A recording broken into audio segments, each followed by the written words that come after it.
Assalamualaikum warahmatullahi wabarakatuh. Selamat pagi kepada Ananda kelas 10 UPW.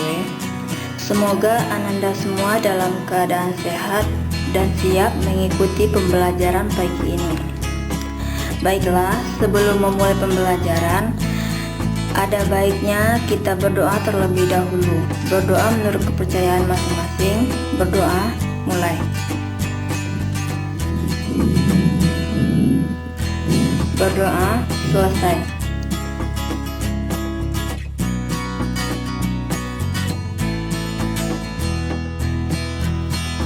Pada pertemuan kali ini kita akan membahas tentang standar kinerja pribadi.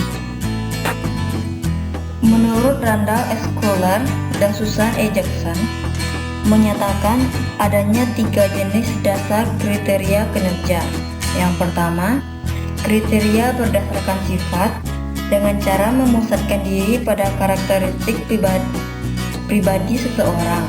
Yang kedua, kriteria berdasarkan perilaku sebagai faktor penting bagi pekerja yang membutuhkan hubungan antarpersonal. Dan yang ketiga, kriteria berdasarkan hasil yang fokus pada apa yang telah dicapai atau yang dihasilkan.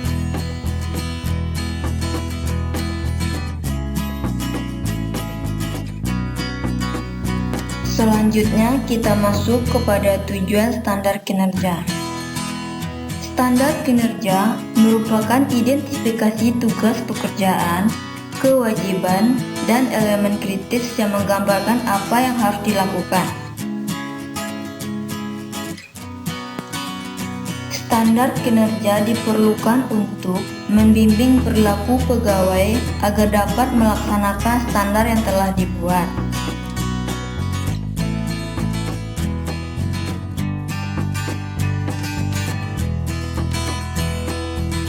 Selanjutnya kita masuk kepada menjaga dan memelihara standar penampilan diri atau personal presentation standard. Yang perlu diperhatikan dalam menentukan standar penampilan sebuah perusahaan, yang pertama itu jenis pekerjaan atau area kerja. Yang kedua, kesehatan dan keselamatan kerja. Yang ketiga, pakaian. Yang keempat, kebutuhan khusus untuk fungsi yang khusus.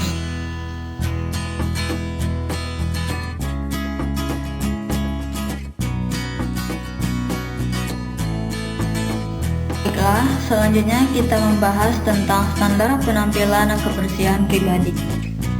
Guna membantu dalam menetapkan standar kebersihan diri dan grooming yang baik di tempat kerja, harus memperhatikan hal-hal sebagai berikut. Yang pertama, hygiene, yang biasa disebut dengan personal hygiene. Yang termasuk dalam personal hygiene ini, yang pertama perawatan kulit, yang kedua tangan, yang ketiga perawatan rambut, yang keempat perawatan wajah, dan perawatan gigi. Yang kedua yaitu grooming, yang termasuk ke dalam grooming ini, yang pertama make up. Kita sebagai seorang pekerja harus menggunakan make up secukupnya, segunanya, jangan terlalu tebal, cukup natural saja. Yang selanjutnya itu parfum. Parfum di sini fungsinya untuk menghilangkan aroma yang tidak sedap dalam di tubuh. Yang kedua, perhiasan.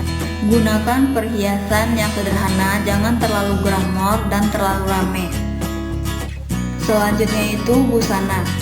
Yang termasuk ke dalam busana yaitu kita harus berbusana serasi. Yang kedua, sopan sesuai dengan situasi pada saat itu. Selanjutnya, sepatu harus disesuaikan dengan jenis pekerjaan yang kita lakukan. Yang keempat, sikap atau performance. Yang termasuk ke dalam sikap ini yaitu rasa percaya diri, pembawaan yang tenang, dan pengendalian emosi. Yang selanjutnya, bicara. Yang termasuk ke dalam bicara ini tentang cara ucapan lafaz kita pada saat berbicara. Yang kedua, kejelasan kata-kata pada saat berbicara. Yang ketiga, irama, karena irama juga menentukan. Yang selanjutnya itu volume bicara. Yang keenam itu etika. Yang termasuk ke dalam etika ini yaitu gaya bahasa. Gaya bahasa yang kita gunakan di tempat kerja itu dengan tempat nongkrong itu berbeda. Yang selanjutnya perilaku sosial. Yang selanjutnya itu menghormati perbedaan, karena di sini kita itu berbeda, tidak ada yang sama.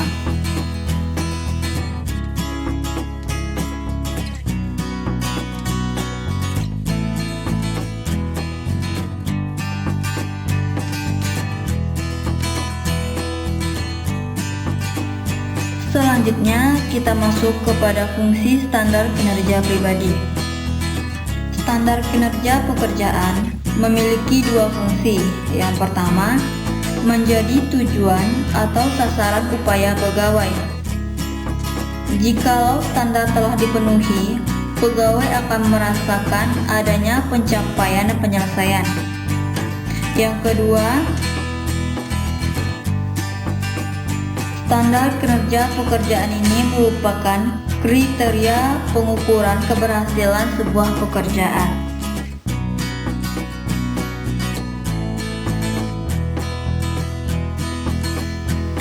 Selanjutnya kita masuk kepada persyaratan yang harus dipenuhi dalam standar kinerja pekerjaan. Ada beberapa persyaratan yang harus dipenuhi. Yang pertama, standar kinerja harus stabil dan handal. Yang kedua, standar kinerja harus relevan dengan individu dan organisasi. Yang ketiga, standar kinerja harus membedakan antara pelaksanaan pekerjaan yang baik, sedang, dan buruk. Yang keempat, standar kinerja harus mudah diukur.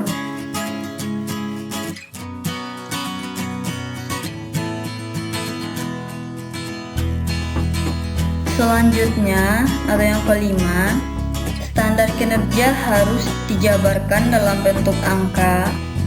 Yang keenam, standar kinerja harus memberikan interpretasi yang tidak biasa.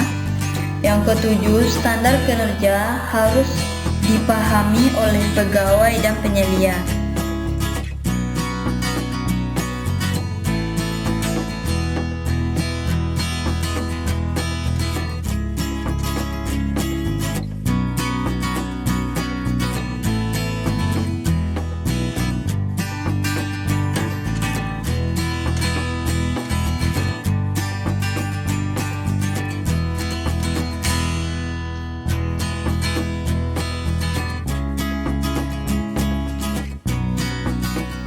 Selanjutnya itu tentang sasaran dalam standar kinerja dalam pekerjaan.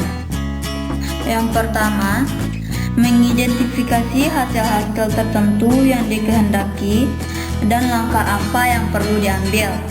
Yang selanjutnya, menentukan batas waktu sasaran itu akan dicapai. Yang selanjutnya, realistik, menantang tetapi masih dapat dicapai. Yang terakhir, dapat diukur sehingga penentuan yang terandalkan dari pencapaian mereka dapat dibuat.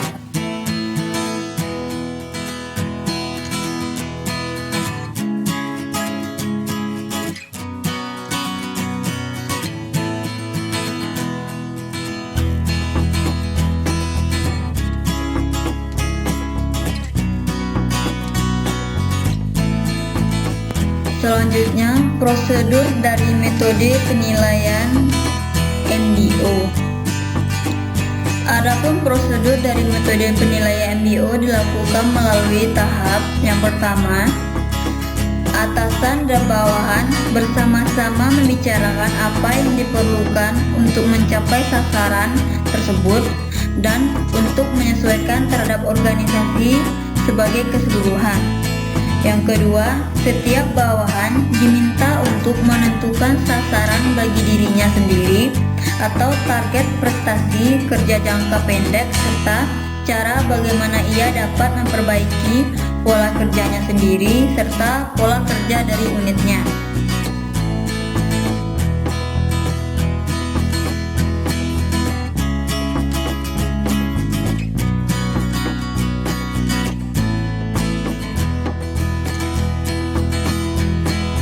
Selanjutnya atau yang ketiga, pada akhir masa penilaian ditetapkan, misalnya 6 bulan, mereka bertemu lagi untuk menilai apakah sasaran dapat dicapai dengan baik, membahas perihal apa saja yang dapat diperbaiki, dan menetapkan sasaran-sasaran baru untuk masa penilaian berikutnya. Sebagai upaya yang saling mengisi, maka atasan menulis hasil penilaian yang terperinci mengenai bawahannya, dan bawahannya menuliskan prestasi kerja yang dapat atau tidak dapat dicapainya.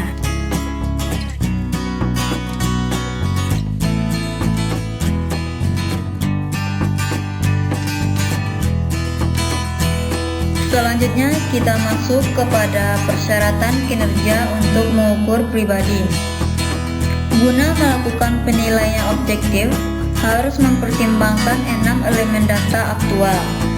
Yang pertama, formulir yang tidak rumit. Yang kedua, sistem penilaian terstruktur. Yang ketiga, perilaku pegawai yang positif dan negatif. Yang keempat, keberanian atau ketegasan. Yang kelima, kemampuan menilai. Yang keenam atau yang terakhir, proses penilaian kinerja.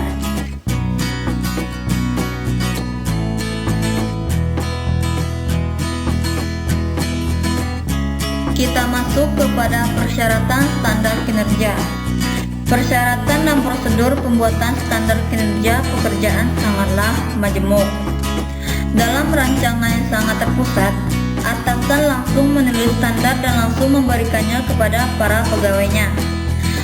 Dalam rancangan partisipatif, lebih terdapat banyak interaksi antara penyelia dan kalangan pegawai. Prosedur partisipatif dalam rangka menyusun standar kinerja adalah: yang pertama, penyelia menjalin kerjasama dari para bawahan dalam menyusun standar kinerja dan prosedur yang perlu diikuti ketika menulisnya. Yang kedua, setiap bawahan menemui penyelia guna membahas standar tentang tentatif dan mencapai kesepakatan atas dokumen akhir. Yang ketiga, setiap bawahan menulis standar tentatif untuk setiap aspek pekerjaannya dan mencapai usulan pendahuluan kepada penyelia. Yang keempat, standar ini digunakan oleh pegawai untuk menelusuri seberapa baik pekerjaannya, dan oleh pegawai maupun penyelia dipakai untuk menilai kinerja pegawai secara pribadi.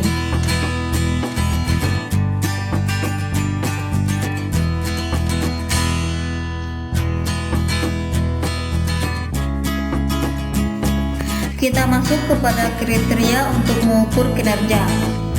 Kriteria penilaian kinerja dapat dilihat dari beberapa dimensi. Yang pertama, valid atau mengukur apa yang sebenarnya yang hendak diukur dari penilaian kinerja tersebut. Yang kedua, kegunaan fungsional bersifat krusial. Karena hasil penilaian kinerja dapat digunakan untuk melakukan seleksi, kompensasi, dan mengembangkan pengembangan pegawai, maka hasil penilaian kinerja harus valid, adil, dan berguna sehingga dapat diterima oleh pengambilan keputusan. Yang ketiga, bersifat empiris, bukan berdasarkan perasaan semata. Yang keempat, sistematika kriteria tergantung dari kebutuhan organisasi dan lingkungan organisasi. Yang kelima, sensitivitas kriteria. Kriteria itu menunjukkan hasil yang relevan saja, yaitu kinerja, bukan hal-hal yang lain yang tidak berhubungan dengan kinerja. Yang keenam, kelayakan hukum, yaitu kriteria itu harus sesuai dengan hukum yang berlaku.